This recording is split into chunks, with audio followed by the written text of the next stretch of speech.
Cuckoo. Hi, it's Kim today. We are back with our series of how I ended up in France. And this is the fifth episode of this series, our final one. And it's actually our final episode before the holidays. So wishing happy holidays to everyone as well. And today I'm very excited. I have a special guest. Her name is Nathalie. We actually met through Isabel, who's my co-host, and just a lovely woman who has such an amazing story. So I'm really, really happy to have her here today. So nice to see you. We have lovely light today. We were just talking about what a lovely day it is, which we don't always get. So I'm just going to kick it over to Nathalie and have her tell us a little bit about herself. Yeah, thank you. Well, thanks so much for having me on. So I'm Nathalie, and I live here in the south of France with my American husband and my son, and then soon to be baby number 2. I know. So you're doing 3-4 weeks? Yeah, I'm 35 weeks. So, oh my gosh, so excited for you. Thank you. And how old's your son? My son is 6. Oh, perfect. Okay. Yes. Great age difference. Yeah. Yes. Yeah. Isabel is really enjoying the age difference. So it's funny because Isabel and I bonded over the fact that our kids have the same age gap. That's so cool. Funny. Okay. And tell us how long ago you moved to France and what prompted the move. This is technically like my return to France. That's right. Okay. But my immediate family, so my husband and I moved to France 2.5 years ago. Okay. Same as us. I can't believe we just connected like in the past few months. I think it takes a while to kind of get to know people. Yeah, and all for that. sure. So 2 years seems to be like a normal frame of, time for people to meet. Yeah. So I think you're right. Okay. So it makes sense that we're meeting now. Yeah. I think it takes, by the time you settle in and you figure out your life, you're and all so that, and right. then you're like, oh, I can socialize. Yes. And then you're like, and I like these people. Yes, it's great. Exactly. We've been here for 2.5 years and we moved from London. Oh, right. Okay. Yeah. And tell us a little bit about your family of origin, because you have a very interesting, cool background. Yeah. So I was born and raised in London. Okay. But my mother is Columbian and my father was French. So cool. Yeah. So I actually grew up in London, but in a very multicultural family. Yes. And I went to French school the entire time I was in London. Minus the last year we were there. I went to an English school, but aside from that, I'm fully French educated. Wow. Yeah. And so tell us, I was so interested in your mom speaks Spanish, your dad speaks French. Yes. But at home, you spoke English. Is that right? Well, so my mom and dad spoke English together. Okay. And mom spoke Spanish to me and dad spoke French to me. Wow. And then obviously being in London. Yes, English. English. And then school was French. All fully French. It wasn't like a bilingual school. It was like the full French you were in the full lycée. French lycée. Okay. Mm-hmm. Amazing. And but in the schoolyard, like there were kids from, it was quite an international school. Cool. So we spoke franglais. Franglais. Yeah. And That's we used to get told off by the adults. It was like, choose a language. But really? Well, because everyone spoke both languages. So we would just substitute words in one language or another. But that's amazing. Yeah. It was quite a funny. Yeah. I remember my dad being very much like, no, you have to pick a language at a time. You can't mix it. So tell us, so you were in France, and that was during lycée, and you were in, I'm sorry, but when you were in school in France. So so grew up in London, and then when I was 14, my family moved here to the south of France. Got it. Okay. Yeah. And you were excited about that or not? No, not at all. Not at all. Not at all. I mean, picture this. Like I was, grew up in London, big city, 14. So I'm like just starting to get some independence. I was just starting to like take the tube. I had a pager. Oh my gosh. You were so cool. Yes, I was very cool. And at the time I had left the French system and spent 1 year in an English performing arts school. Oh, so cool. Because I wanted to be a dancer. Oh, that's amazing. Like a ballet dancer. Yeah. Like And so I was having a great time my last year in London, and then my parents spring on to me that, well, we're actually moving to the south of France. No. So it sounds ideal, but when you're 14, it's not ideal. It's not ideal. No, I bet. And all your friends at that point and I had like made friends, Yeah, of course. And just starting teenage years and all that. It's so hard. I know. So we moved to Aix-en-Provence. Okay. And I went straight back into the French public school system. Okay. And we stayed in France until I was 18. So I basically graduated lycée in public school here in France. And can you explain lycée for our listeners? Yeah, so lycée is like high school. High school, yes. Yeah, okay. So here middle school is called collège. Yep.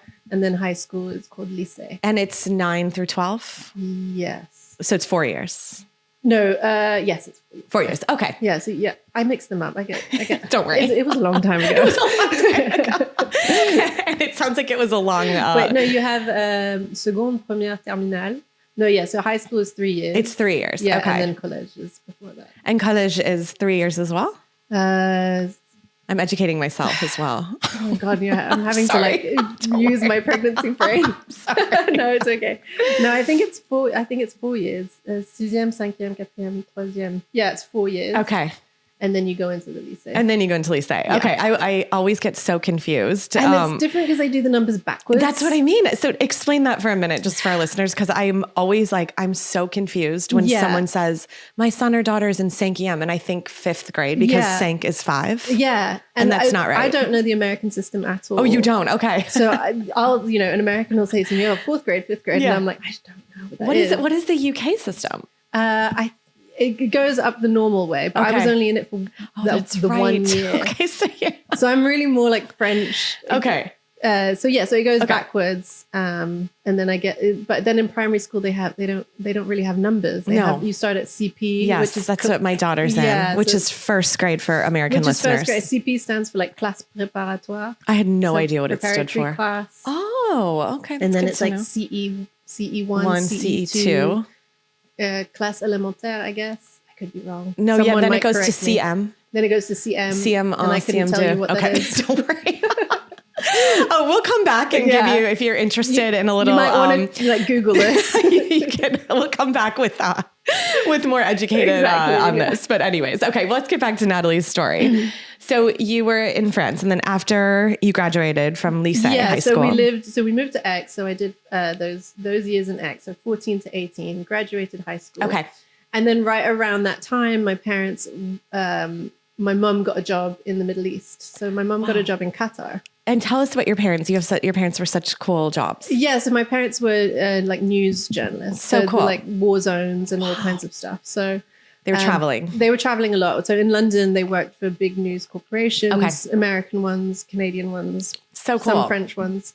So any sort of big news headline in like the late 80s, 90s would have had like a direct impact in my home. Wow. Amazing. Like I remember, not silly, but when Princess Diana died, like my mum got a call at 3 a.m, and then she was off to Paris for like 3 weeks. And then even like 9/11, she had to she had to like get up and leave. Wow. So we, the news and current affairs was kind of big in our house. That's amazing. But yeah, it meant that they traveled a lot. Yes. And you've moved around a bit then as well. Well, luckily in London, we kind of stayed put. Okay. My mum had a knack of just moving houses. I see. That's why. Okay. Yeah. So you would stay in one city sometimes, but move houses. Yeah. So we were in London for most of the childhood, but I think we moved like maybe 3 times. And then we moved to Aix, here in Aix. And then I think we moved twice. And then, so when I was 18, mum got a job in the Middle East in Qatar. So cool. And I was given the choice at that point because I was 18. I had finished high school. And they literally said to me, there's great universities in Aix. Do you want to stay? Oh, you could have stayed and done college, university here. Yeah. Okay. And I was like, no, I really want to leave France. So you'd never been to the Middle East, but you're like, I want to leave France that bad. Yeah. I think it's I'll just move like, there. Exactly. Interesting. And I think I was ready for a new adventure. I wanted something because I think I always remained like a big city London girl. For sure. Even though we had spent a few years in Aix, it still always felt a bit small. And I think I always felt a little bit different. Interesting. Okay. And so, so I got the choice and then I decided to move to the Middle East with them. Wow. And what was that like? It was actually great. It was great. I really enjoyed it. Culturally different when you first got there? Super different. Yeah, I bet. But I think because of my parents' jobs, I had like been exposed to different cultures and also just coming from different cultures as well. Like we used to go to Columbian every year and come to France in the summers. Yeah. So I think I knew how to adapt and behave to different Very cultures. Cool. Yes. Obviously this was quite a conservative culture. Yes. Different from... And I had to learn and understand quite quickly, especially as a raging teenager, how to behave in a country as conservative as Qatar. Yes. But once you kind of wrapped your head around that, you were fine. It was great. It was fun. Awesome. And I met loads of really interesting people. Yeah, and so cool. I had enrolled in the college over there for a little bit. I dropped out in the end, but I made friends. So cool. And then through those friends, I met other friends. Yeah, and, amazing. Yeah, so I spent 2 years in Qatar. Okay. Sort of figuring out my next steps. I didn't know what I wanted to do college-wise or anything. It's hard. And but no, I really have awesome. really fun memories. So after Qatar, where did you move next? So I eventually got my life together. And I was like, I do actually need to do something with myself now. I'm 21 at the time. Okay, got it. So I moved back to London, and that's when I enrolled in college. Yes, okay. To do my marketing degree. Oh, that's what you did, your marketing degree. Okay. We share similar backgrounds of what we enjoy doing, marketing, branding. Exactly. Our own little agencies. Yes. So yes, so fun. Okay, so then you were in London and you graduated, you worked in marketing. Yeah, so I studied marketing, and then on the side I worked in events a lot. Oh, cool. So that's sort of how I like made money on the side, but then it was like also I was quite passionate about it. And then I finished college, graduated, and I was a little bit unsure about what I wanted to do.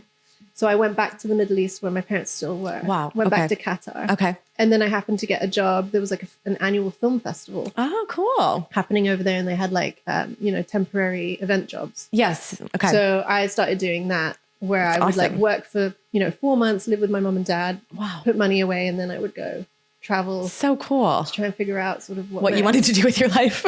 Don't we all need to figure that out? Yeah. Exactly. Okay. And then tell us about how you met your husband. Yeah. So in all of this, so I would do these jobs, and then, and because I had done high school here in France, I had high school girlfriends. Oh, that makes sense. You could come visit friends and right. So in the summers, I would usually come back to the south of France, see my girlfriends. And I happened to one summer meet my husband in Cannes. Wow. And he was there for work? He was there for work. Okay. He was traveling through, he works in the music industry. And so he was, touring. Yeah. And we just happened to meet, as you do. And so you met in Cannes at the film festival? It was not. It was in the summer. So the location where the film festival happens, turns into a huge nightclub. It does? In the summer, yeah. Who knew? The Palais. Yes, I've been there. And I was like, this is such a beautiful space. Yeah. So it turns into a massive nightclub in the summer where different artists go through. That's so cool. It is really cool. And obviously I'm like 23 right, of course. Now you're like, this is the prime of partying. Exactly. Yes. And that's how we met. We met at the nightclub. So cool. And it was love at first sight? No, it was not. No, but we got along and we exchanged details. Yeah. And, exchanged contact details. And anyway, I went back to the Middle East, did another film festival, and I had been to New York before. Okay. And being interested in arts and culture, I'd always wanted to check out LA. Yeah, of course. And I had time and I had money and I didn't have any commitments. And so some friends and events offered me to rent a room in LA. That's to awesome. see if, I can figure something out. Yeah, totally. So I took the opportunity and went out to LA. And your husband was living in LA. Okay. Yeah, and then we got in touch and then cool. Started dating when I was out in LA. So cool. Yeah, and then no job materialized. I tried really hard. Oh, you wanted to work in LA? I wanted to work in marketing. And I applied for anything and everything, but it was just, I do marketing. I don't. Yeah. No one was going to give me a special visa for. I was going to say it's hard, I guess, because you weren't a U.S. citizen, and so they give it to the U.S. citizens. Yeah, that makes sense. So I used to go on a tourist visa, try and figure out getting a job, and then have to do a visa run. So complicated. Yeah. And then, so I couldn't get a job in LA, and then the film festival back in the Middle East was calling me back. Okay. And I was like, okay, well, I got to go. You got to go, yeah. So I went back to Qatar, I did the film festival, and then amongst all of that, I got a job in Dubai. Oh, cool. Yeah, so in marketing for a publication. Amazing. Yeah. And you'd been to Dubai, I'm guessing. Yeah, I had been to visit, but I had never lived there. And so I took the opportunity because it was an actual job. Yeah. And salary, the whole thing. Yeah. Yeah. Okay. Yeah. So, and that was my first proper, full-time job. It's awesome. And amongst all of that, dating my LA boyfriend at the time, he was sort of in transition as well. And he ended up getting a job in Dubai as well. So cool. And so that's sort of actually how we started properly living together. It was interesting. He moved out to Dubai and then we... Wow.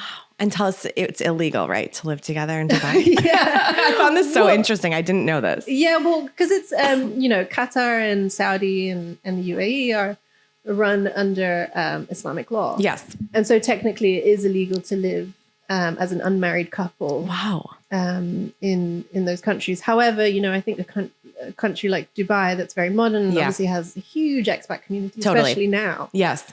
I think not that they turn a blind eye, but they're a little bit more flexible. Okay. What would be the punishment if you got caught? I don't know. I don't think they really go like actively looking. Okay. They're not like knocking on people's doors. No. They're not like hunting you down. Right. No. So after a couple of years of living in Dubai, we had the conversation about like getting married. And, at this point we were serious. Yeah, you were like, we're living together. He's obviously moved from LA to Dubai for you. Well, I don't know if he would say for me, okay, but sorry. I'll say it's for me. if you're listening to this, it wasn't for you. No, it wasn't for me. Okay. So we made the decision to get married. Okay. Obviously because we loved each other and we wanted a life together. That's awesome. But also there was that slight element of like, depending on whatever move we make next, right. Me being British, right? I have British and French passports. Okay, citizenship. Okay, yeah, I have. That's awesome. Both passports. I also have Colombian passport. Wow, it's not very useful. Yeah, from here too. Yeah. So, and then he's American, and so whatever move we made next, there was going to be some kind of immigration issue. Got it. Yeah. And so it was kind of like that. That was going to tick another box to help us. Whatever decision, because obviously we were going to move together wherever it might be. Yes, that makes sense. So when one winter when we went back to San Diego, we got married at the courthouse. So fun. Had a cute little wedding. Had Mexican food. It was amazing. Oh, it's so fun. Yeah, because he's from San Diego. Right, that's right. Okay, so your husband's from San Diego originally. Was just living in LA. Yes, because of his job. Yeah, and then you got married in San Diego. So we got married in San Diego. Okay, and were you like, should we stay in the States? Should we? What was the decision? No, at this time we were still quite established in Dubai. Okay, got it. So we went back to Dubai, but now we were married. Yes, all very starting legal, your life and legal. That's awesome. And then eventually we sort of realized that we didn't want to stay in Dubai forever. Okay. And we both, luckily, somewhat simultaneously got opportunities back in London. Got it. Okay. So he got a transfer from Dubai to London, and then so did I. Oh, that's amazing. Okay, cool. So it worked out for us. So you ended up back in London. So you're married. Yes, we were married, got back in London. Yeah. Things are good. Things are great. We're having, no children at this time. Right. I was going to say, it's like just kind of the two of you and we your both careers. Got salaries and amazing. Our careers, so we're really like loving, my husband works in the music industry, so it's like the hub. Totally. London's great for so music. Amazing. We had a really great few years where we were out all the time. And so fun. Super fun. And then I got pregnant with my first son. Yeah. And then he was born and practically immediately after that, the pandemic hit. Oh my gosh. Yes. I had a pandemic. I mean, our children are the same age. Yeah.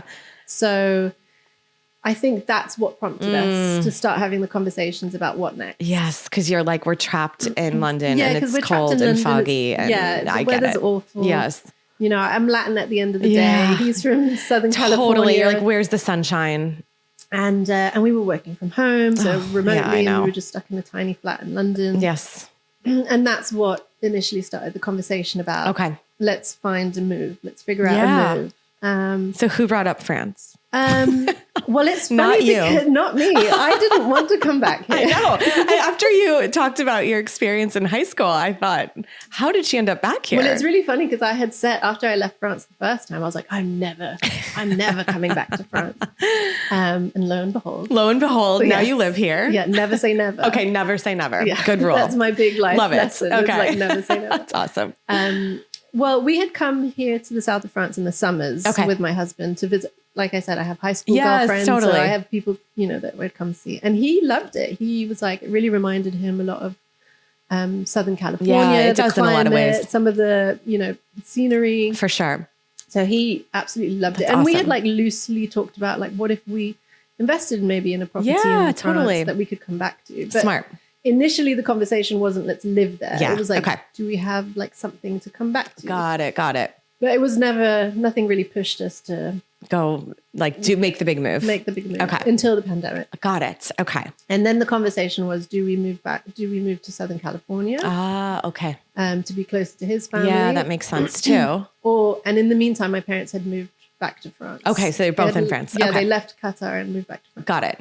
Or do we move close to my family? Right. back to an area that I know already. Yes. So we wouldn't have to like completely Start over from scratch. Totally. That makes sense. And we explored LA. Okay. And then it didn't work out. Yeah. And then so we decided, okay, let's move to France. Wow. Because I think we wanted to stay in Europe, we realized. Okay. You realized that like you didn't want to go all the way to California. Yeah. And I think the other thing, my dad's health was starting to, he was starting to get a bit unwell. So we thought, well, let's just enjoy, our the time with my him. family. And with him. So I think, that's what sort of awesome. Pushed us to make the decision. Very cool. Okay. Now you're in France, or you haven't quite decided yet. So tell us like it's the pandemic. You're in London. You're like, oh my gosh, we got to go somewhere. So you decide on France. And then how did you decide like where to live? Like you bought a house, I'm assuming, or? No, not right away. Okay. So we knew we wanted to come to Aix because that's where I had already lived. I knew the area. I had friends that were already here. That's awesome. So the location made sense. On top of that, we wanted a location that was close to an international airport. Okay. That was a big deciding factor for us too. Because we have Marseille. Yes. So we have Marseille, and my husband travels a lot for his work because he oversees the Asian market. Okay. So he, we knew that there would be travel for him anyway. Yes. Okay. So that was a big factor. And so we got the TGV. Oh, so yes, the high-speed train is like 20 minutes away. Yes. And that goes direct to Paris, just so you guys know, for 3 hours. Exactly. It's amazing. So that was a big, so one, I already knew the area. Yes. Okay. So it wouldn't be such a steep learning curve. For sure. You spoke fluent French, obviously. And I speak French. That helps. That does help a lot, tremendously. Trust me, that helps. And then the fact that we could get out. Because we are like big city people anyway. For sure. And you wanted to like be able to get to London easily. Yeah, we wanted to get, exactly. Okay. Or to an international hub. Totally. To be able to go wherever. Yeah. So that ticked sort of 2 of our boxes. Okay. And then we had started looking at properties online while we were in London. Okay. But there wasn't really, we were just kind of getting an idea of what it was. So we rented we found a rental in a village just outside of Aix. Oh, cool. And that's where we landed. That's awesome. Yeah. And how did you decide on like school? Were you like, we're going French, we're going private, we're doing international? Like what was the conversation for your son? So I had 2 main non-negotiables when we moved back to France. Okay. What were they? Just because the public French school system is really wonderful if you're quite academically inclined. I totally agree. Yes. If you're a child that's like naturally academic and that can really keep up, then it's a great system. Yeah, for sure. If you're a child that maybe is a little bit more creative or thinks a little bit differently, or just has a different way of learning, it can be really tough because it's not like the American or British system where there's a lot of help and counseling and, and I find that in the US and in the UK, there's loads of other activities. For sure. There's much more sports and arts and all that. For sure. And the French system is very old school. Yeah, it's rigid. It's very rigid. It's very academic. And I personally really struggled my entire education. It's so hard. Yeah. Because you're creative and you like to think out of the box and like. Exactly. Yeah, I totally get it. And I really struggled in school. Like that was I had to like just get through it. I had to like put my head down and just get through. I don't have those like amazing fun memories of high school and blah, blah. I used to watch American movies and be like, that looks so amazing. Oh, like Clueless. All of any movie that was based in like American high school, even like 10 Things I Hate About You. Oh yeah, that's right. Or, like I was just like, American high school is so cool. That's actually though so not realistic either of American high school. And it's funny because if you speak to other like French people, even some Brits, like we all have this very like dreamy idea of American high school. Really? I had no idea. Yeah. I did not have like a dreamy high school experience that I'm like, oh my gosh, I would love to go back to high school. I think it was the movies though. It's got to be the movies. Like as silly as it sounds, like a locker. I wanted like... You wanted a locker? I wanted a locker that I could like put posters in. Oh my gosh. And I wanted to ride a yellow school bus. Really? It sounds so silly now. It does sound silly because I'm like, and I guess because this is the naivety of Americans, I'm like, doesn't everyone have this? No. Okay. All right. So no. So that's so interesting. Yeah. And so anyway, I found French public school very hard. Okay. I can imagine. And luckily when I went to French high school, they had just started doing a new knew, because you're supposed to start specializing in high school. Oh, so that's right. You either choose a literary path, an economy path, or a science path. Okay. But if you're neither of those, I was just going to say, I find this so interesting that in high school, you have to choose a path. you start choosing a path. And it's like very rigid. Like I heard it's very hard to get tough. off this path. Yeah, it's really tough. And it's very demanding. Yeah. And I just wasn't either of them. You're like, I don't like any of these choices. I was like, I No. don't like these choices. And I don't understand. I'm like struggling. Like it wasn't. Totally. And luckily, right around the time that I was in high school, they started offering what they called management paths. Ah, okay. Yeah. So they had just opened or just started in the high school. Yeah. Like marketing and human resources and that kind of Wow. path. So I actually got into the marketing path, which I Smart. think was like what was my saving grace. 'Cause Yes. I honestly was potentially considering just dropping out. I was just like, you're like, I don't want any of terrible. this. Yeah. It's so hard. They do have like, there is a point in high school where if you realize your child, like, it's either like you're super academic. Yeah. Okay. Or you go into like manual labor or stuff like that quite quickly. Wow. So you can go out of the traditional French school system And go more into like, they call it the trades. trades. Yeah. Okay. Exactly. So Got there it. is an option for that, but there wasn't really an option for like in between. So it's either you learn how to do like the trades Yeah. or you're highly intellectual and you learn. Got it. But there wasn't like a happy medium. Yeah. And thank God when I was, and now they have them more. They have the like marketing. Oh, they do. Yeah, Or they like kept that creative. going. Can you go into like communications or create Well, I think creative that's what design? Okay. yeah, not design so Not much, design but so like much. Okay. marketing. And all that. Yeah. And that really saved me because it was the first time that I did classes in school where what we studied in school I could see immediately. I that's remember so cool. studying like I think we were talking about Nissan and Renault Yeah. as a case study, Yeah. and I could go out and see the billboard. No, it is really and cool. I was like, oh, okay. yes. You're like, I get this translation I get this. here. And as Yeah. much as like Molière Yeah. and all these like, poets and Right. and famous writers are Yeah, interesting, I couldn't as a teenager step out of my high school Right. and be like and see their work. That You makes know? sense. Yeah. I think it is a very like practical. And for me, I don't know if you found this, but I also was like, I don't like any of these majors. And then I'm like, okay, I guess business. And Right. then within business, you're like, ooh, accounting, Yeah. finance, Yeah. definitely not. Yeah. So then marketing seems like the most fun and interesting and like snazzy. Yeah. And there's a lot, like a big level of creativity that's Exactly. involved. So I get that. And Okay. I think because I had parents that were in journalism. Right. You could see that. You can kind of see how those two would work Yeah, together as well. exactly. So now one of your non-negotiables. So going coming back to your- when it okay. was when we moved and now I have my son. Yes. So I had two non-negotiables. Was one, I don't want to have to work for a French company. Okay. Um, Was there a reason? I think when you're used to working in the US or in the Yeah. UK, everything's quite dynamic. Everyone For moves sure. forward. And I think, as lovely and wonderful as France is, I think there's a certain rigidity in the mentality and the way. Yeah. It's like an extension of school. Yes, for sure. I've heard that a lot about French companies. Yeah, And- they can be quite rigid, Yes. quite hierarchical. Yep. And it's just not an environment that I felt comfortable Yeah. putting myself back into. That makes sense. Okay. So that's one non-negotiable. So that was one. And then there's two was like, I'm not fully comfortable with my son going into a fully public French school Got it. system. Given your experience. I yeah. don't know if it's just me like translating my trauma No, of course. We all do that a bit. Right.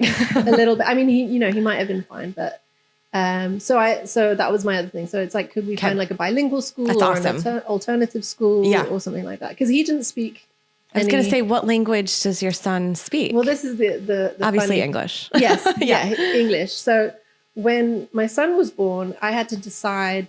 I was kind of like really beating myself up about what language am I going Oh to my speak to gosh. him. I had no idea that, like, because you're trilingual. I'm plus, trilingual, yeah. Like fluent trilingual. Yeah. And then, obviously Italian probably. Yeah, because you can Pick that up. Okay.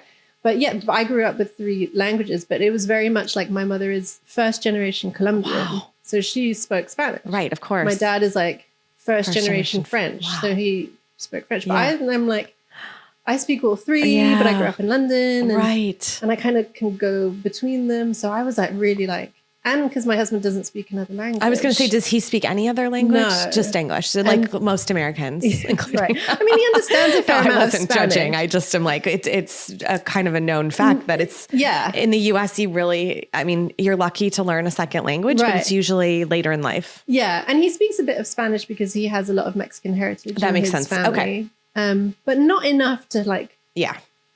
So I felt like a really deep responsibility for speaking another language. So when he was born, I spoke Spanish to him. Oh, you did? Just because it was like my maternal language. Yeah, it was that like makes the one sense. that was more like... Yeah, like your mother spoke it to you when you were little. And there's something about like Latinos and they're quite warm. I totally get it. So I started speaking Spanish and he spoke Spanish for a little bit. And then we got to toddler age. Oh, no. When I had to just like get through to him. English. And then I just switched to English because there were certain words that I couldn't remember in Spanish. And there was interesting. A little bit of vocabulary, like specific vocabulary that I found myself like, and then I found myself like not speaking. Oh, so that's even worse. And then thank God I had this like older mom who her kids were already in their like late teens, 20s, who she said like, don't overthink it. It's just true. do what comes naturally. Yeah. And then, he could pick languages up in other ways. That's so true. Like remove the responsibility just from your shoulders. Oh, that's such a good advice. And just worry about being the best mom that you can. Yeah, it's awesome. And I think I just needed to hear that for sure. Just remove the guilt. So I switched to English. Okay. And that helped me a lot. Yeah, I bet. And it's also, I think, if you're speaking it to each other, like you and your husband, he's naturally going to like hear more English and it's going to become his native language in some ways. So, exactly. And my mom speaks to him in Spanish. Oh, she does still? Yeah. Okay, cute. So that was it. So now we speak English. So when your son moved here, did he know any French? No, he didn't know he didn't know any French. So did he now is in now he's in bilingual school, French and English. Okay. And he's picked up a lot, like he understands everything. And now I'll make a conscious effort at home to speak to him in French. Okay, that makes sense. It. That's awesome. There are definitely times he's like, Mommy, I don't want to hear you speak French. Oh, he says that? Yeah. We moved here. I think he was like 3.5 when we moved here. Yeah. And he would tell people, I speak normal. I don't speak French. I speak normal. Yeah. And we were like, you're like, please don't say that. We're in France. Luckily he was 3 and cute. I was going to say that's like very normal at that age. If you say that like a little older, maybe not. Yeah. When you're like 9. And you're 9, no. So now do you think he's pretty fluent in French?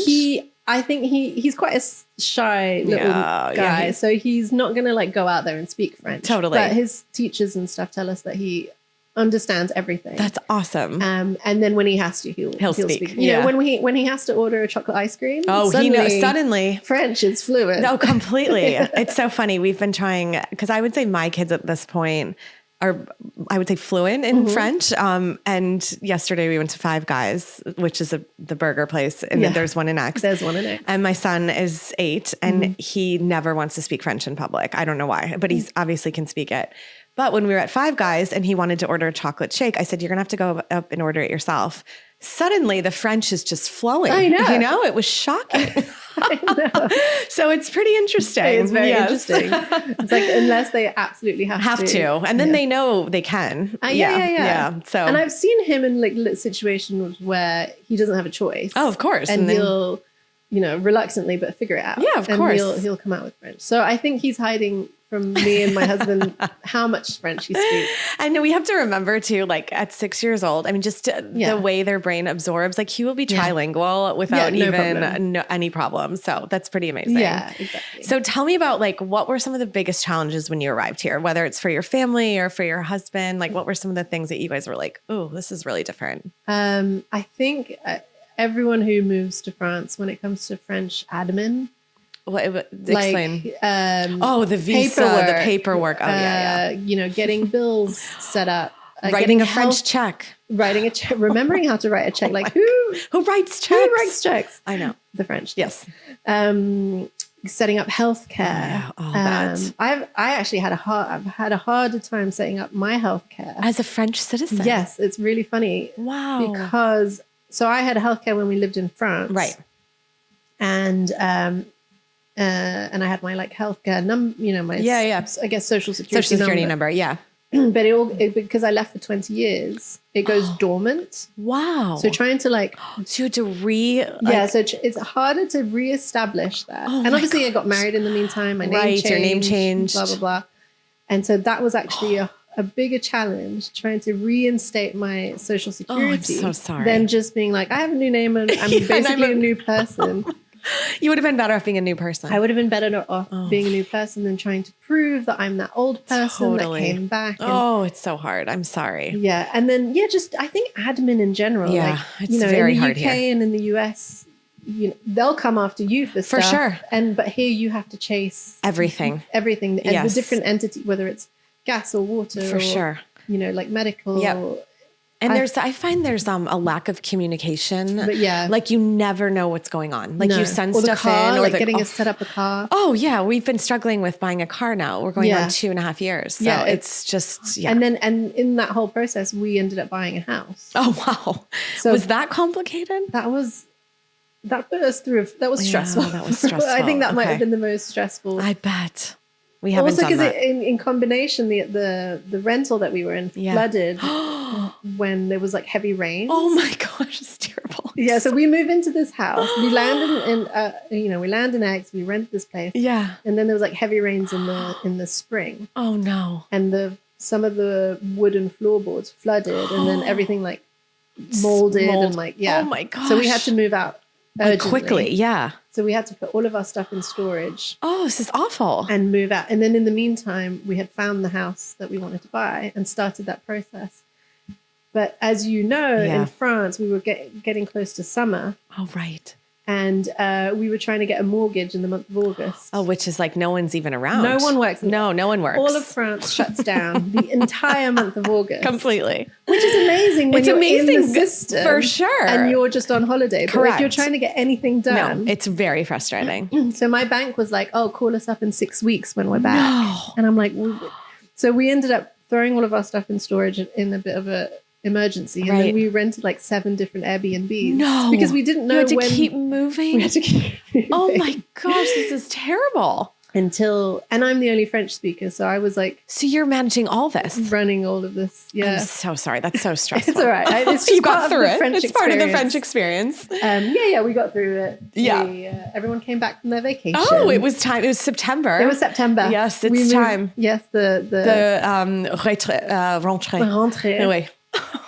So we got our mortgage in September. Amazing. Is this just this past year, September, or is this now 2 years? Okay, got it.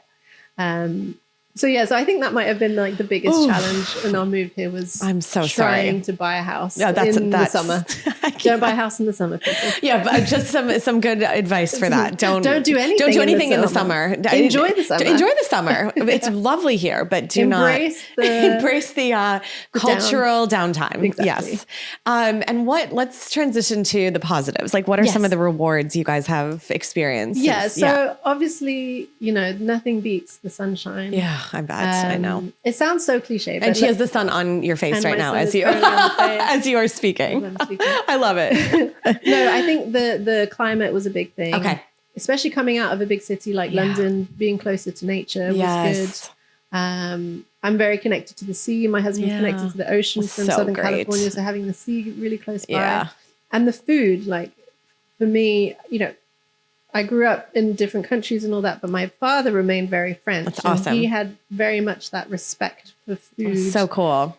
So I got brought up with that kind of very French way of embracing food. And what did he cook at home when he was? No, okay, but he like trained you on like. Yeah, but we went out a lot, and he used to. My dad was the one who like took me to restaurants and taught me how to eat, and when we came to the south of France in the summers, he would eat, locally and seasonally. And awesome. My grandmother, when she was still alive, would cook us all the Provençal meals. So you knew. Yeah. So having that kind of respect for food and food culture and seasonal products and all that was a huge part of my upbringing. And even my Columbian mother, there was Columbian food. Yeah, of course. There's so much around food. Yeah, it's amazing. Which when the time that I spent in the US, food I think is very different. It's very different. I guess you have a younger culture there and a much more mix of different cultures. Yeah. So I think food is treated very differently, and I really appreciate the way France respects. I 100% agree. As an American, I've now, when I go back, I'm always shocked when people don't even like sit down for a meal or like times you just be in meetings at like a corporate office and you're like scarfing down a salad just to like, it's more viewed as like a necessity that like. And this like you take the time to eat the meal and you prepare the meal and then you sit. And you put your phone away and you don't eat in front of your computer and you actually have a conversation with another human being in front of you. It's amazing. Now, again, like I think coming from so many cultures, there's always a plus and a minus. Like I do get really frustrated with like, there's literally just 2 hours in the day where you can go for lunch. That is really frustrating here. If you dare turn up at a restaurant at 2 p.m., forget it. You're not getting and they're rude about it and too. they're like, how dare you? Yeah, how dare you show up? And it's that's not frustrating because you want, especially when you have young kids and stuff, you want to be able to, or even you turn the up dinner. I want to eat at 5. I want to eat at 5. No, you can't eat till 7:30. 7:30. Yeah, and then you're done with food. You know, by the time you're done, it's like 9:30. Of course, then it's everyone's so late. exhausted. Anyway. I know. No, I'm with you on that. So yes, food culture and that I adore. Yeah. The rigid times I find very frustrating. I'm sure. Yes. It's just, I think it's just everyone conforming all the time to the same can be hard when you're used to getting what you want when you want and how you want. I mean, literally that's what I do when I go back to the US. I'm like, oh, I'm going to eat this here and I'm going to get that from here. And it's the flexibility is amazing. Exactly. But I do think you also just kind of conform to the rigidity. Like now I'm like, all right, we kind of know, like if we want to go out to lunch, we've got to eat in these times. And I think that's the main thing I would say when moving to France or even other like even Spain or other countries is that, especially if you're coming from a country like America or even London, the or UK, a big city, like, big city, you just have to accept that it's not going to go your way. No. You're not going to get what you want just because you want it. Correct. You know, you really have to have that mentality where you're like, I will accept the culture for what it is. Yes. And embrace it, not have, I notice a lot of people move here and they get really angry. You know, like they're almost like fighting. Yeah, they're almost fighting against the natural culture and the country they live in. And I think if you start on that path, it's not going to go well. No, you're going to have a hard time. You know, and we've had friends visit us from the US on vacation. Yeah, of course. It's a thing where like you move to the south of France and then suddenly everyone's like, they come out of the woodwork. I always say, I'm like, I'm like, we barely hung out and now you're visiting me in France. Like, I totally get it. And then so we've had a couple of incidents where we've had friends or whatever visit and they expect their like grande Starbucks. Of course. Or they expect their like, they ask for all these like substitutes at the restaurant. And it's like, unfortunately, if you're going to come and enjoy the culture and the experience, you have to just accept that you're not just going to get what you want, how you want. And do not ask for substitutions. We had please don't. Yes. Yeah.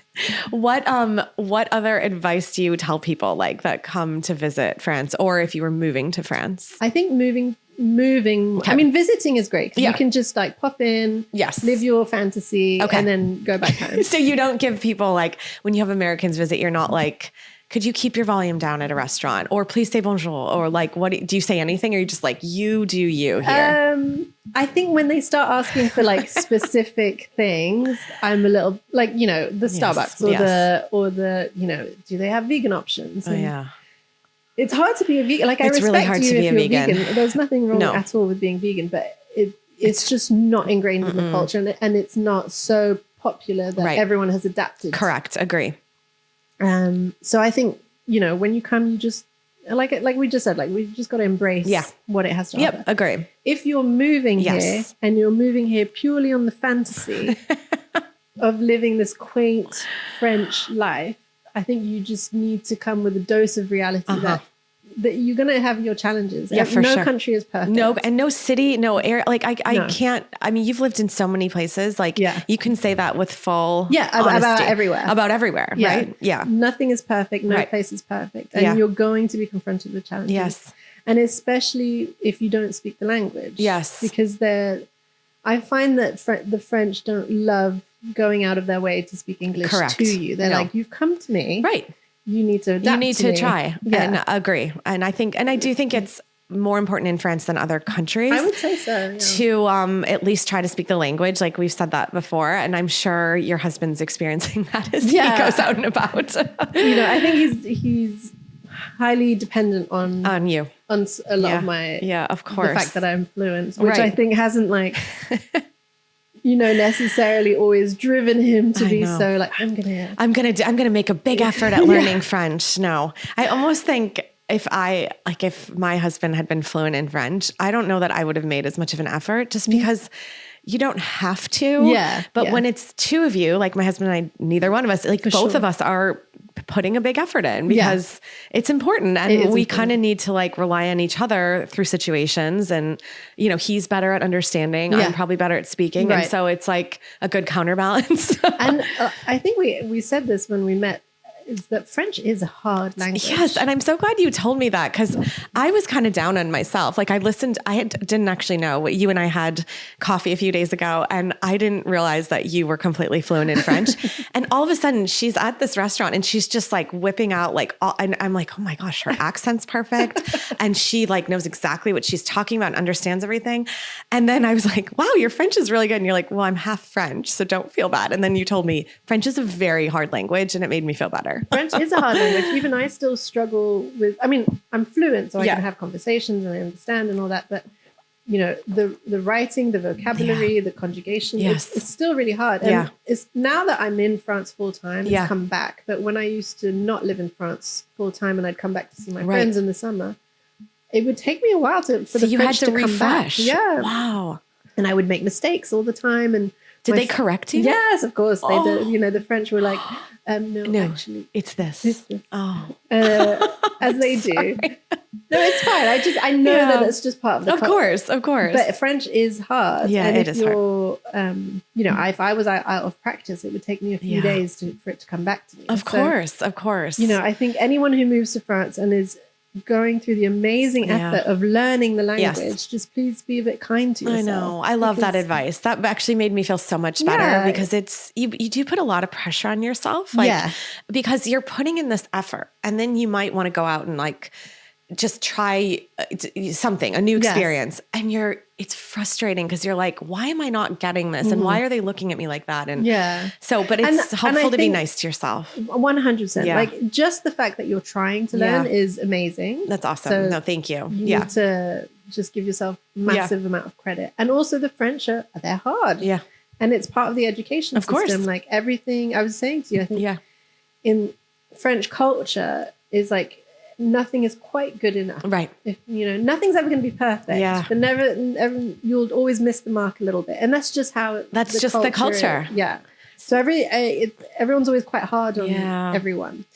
So they're not, it's not like in other countries where you make a little bit of an effort and they're like, whoa, it's amazing. And then the French will be like, yeah. For any Americans listening, where we're in a culture where every child gets a trophy, you're lucky if one child gets a trophy here, right? Like there might be a winner, and that's it. And that's it. Yeah. There's definitely I think France is good at building resilience. Yeah, for sure. Because you're just not going to get praised just because. Just because you exist, right? You exist, exactly. it humbles you a little bit. It is a good humbling experience, yes. Nathalie, anything else you'd want to share today? No, I think I've babbled. No, you have not babbled. A lot. No, I think moving to France overall has been a fantastic. I was just going to ask you, the last question. I'm not trying to. I hope I haven't. Oh my gosh, you haven't. You've not been negative. I think I prefer to be realistic than. I think a lot of people, to your point, have a fantasy, and to be honest, I did too. Like once we had decided, I literally imagined myself riding this bike in like a sundress through like lavender fields. And I'm like, have I ever done that? No. I also think that in today's day and age, social media doesn't help. No, it does not help. There's definitely a lot of social media accounts that are based here. For sure.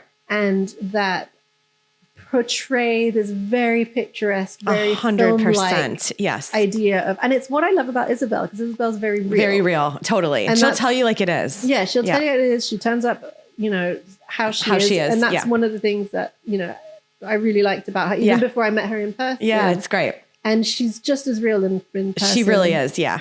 And I think like, don't always be fooled by what you see on social media. 100% agree. You know, because it's easy to put on the fancy dress and of place your course. camera and do the thing. Like we're in marketing. Oh, we know how to do this. We know how to make that look like that. But behind the scenes, like I wish more accounts were a bit more real. Same.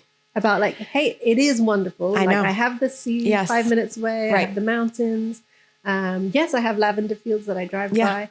All those things exist. However, getting set up is hard. Yes. Culturally, it can be hard to adapt. So For I sure. think, if you're going to move here, make move. It's an exciting It's adventure. awesome. And it's wonderful. And we have zero regrets about doing it. 100%. And your kids will, they might struggle at first and they will eventually. Yes. I hated France when I moved when I was 14, but now I'm like in my 30s. I'm a mum. I really appreciate that move. Yes. And your son will too. And my son will too. For sure. Yeah. I don't know if we'll have time for this, but have you heard of the term third culture kid? No, but tell us. Okay. I thought so. Another thing that I think about is that when you're moving as an American, your children are going to be affected in a very different way than you. Because they're young. Yes. And they're like creating their life and they're like, getting information from their environment. Right.